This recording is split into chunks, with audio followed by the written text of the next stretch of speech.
It's prominent throughout our stories, our artwork, our way of connecting to the living world, our language, our dances. Everything is reflective of that place and of that relationship that we have with the sea. Jonathan James Perry is a master mishoon maker. A mishoon is a dugout canoe crafted from a single massive tree trunk. James Perry is also an artist, singer, Native American educator, and tribal leader of the Aquinnah people in the Wampanoag Nation. Wampanoag means people of the dawn or people of the first light. And it has to do with the fact that we're the most eastern native people, and it's rooting and grounding to the earth, because we are not central to the place, but more so the place is central to us. The Wampanoags were the first Native Americans to interact with the Mayflower Pilgrims, and they are credited with helping the Europeans survive that first brutal winter. While Wampanoags comprise eastern woodland tribes, they are also a seafaring people. With their mishoons, they enlightened the Pilgrims about the endless bounty of the ocean. We come from people who made vessels and whaled in the sea and shellfished and fished and utilized the edible seagrass or the seaweeds and such for our food. When you think of clam bake culture, that's certainly a big part of our feast and gathering times on the beaches. So these vessels were vital to a village. Dugout canoes were as vital to Wampanoag people as, I would say, your cars and trucks are today. James Perry, who also hand makes paddles for use and for symbolic art, says mishoons were essential for transporting goods for trade, for recreational water sports, and much more. We were traveling, we were using them for political and governmental actions between nations. We were using them in military conflicts. We poled, paddled, and sailed our vessels for thousands of years.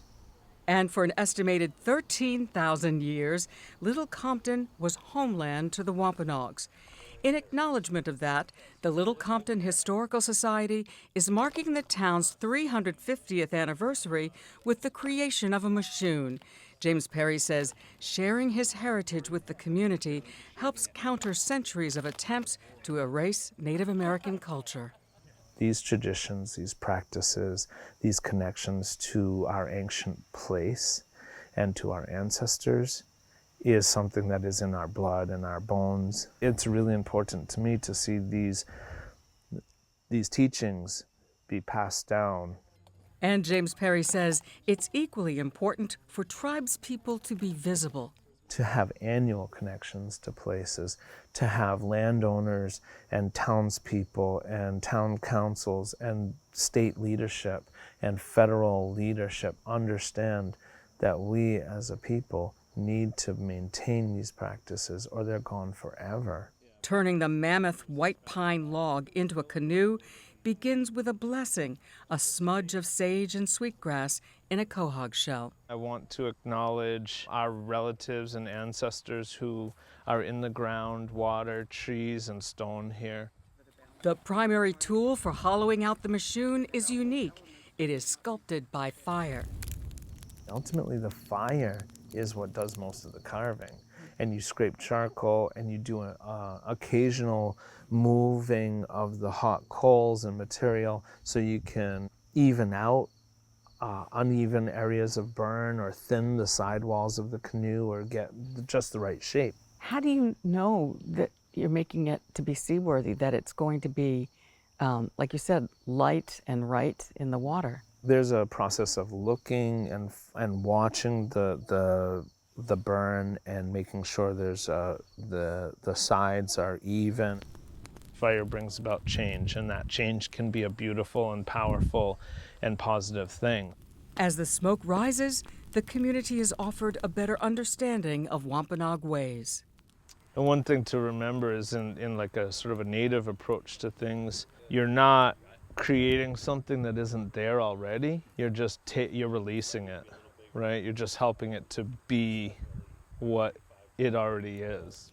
It's just a constant burn 24 hours a day from start to finish. At a night burn, Wampanoag tradition holds that the hands-free method of sculpting allows the tribe time to feast, tell stories, and share music. Musician Rashid Young is from the Mashantucket Pequot tribe.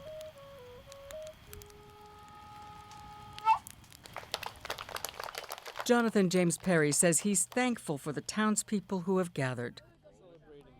I'm also celebrating the fact that Wampanoag people, Narragansett people, Nipmuc people, Pequot people, and so on, we're still walking this earth. We are working on our languages, we're working on traditional techniques and artistry, and we're still singing our songs.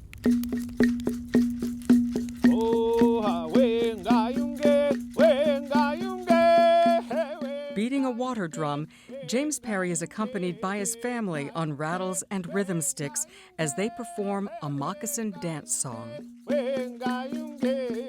After the festivities, the fire in the mishoon is managed. The crew removes hot coals in preparation for the final formation of the canoe over the next few days.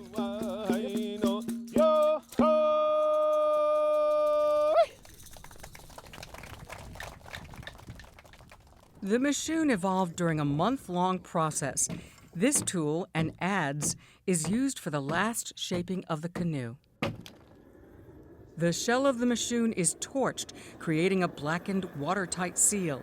Then, the first leg of Mishoon's voyage begins. Meanwhile, a crowd congregates at Lloyd's Beach on Sakonnet Point. As they waited, members of several tribes hiked to nearby Squant Rock.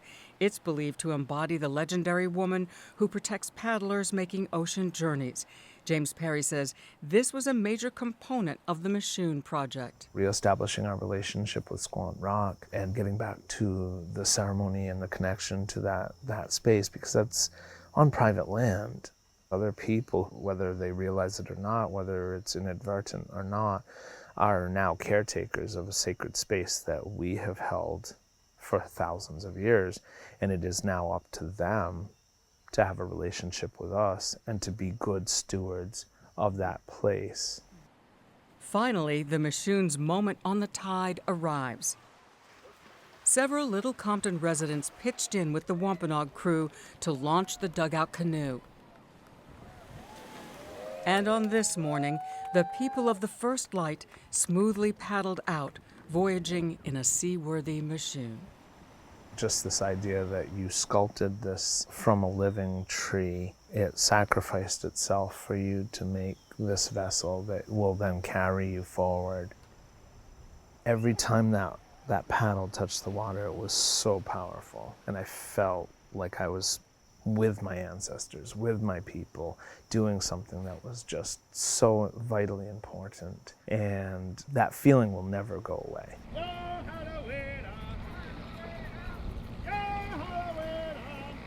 Things are cyclical, and there are times when things are taken away, and then there are times and opportunities where things can heal.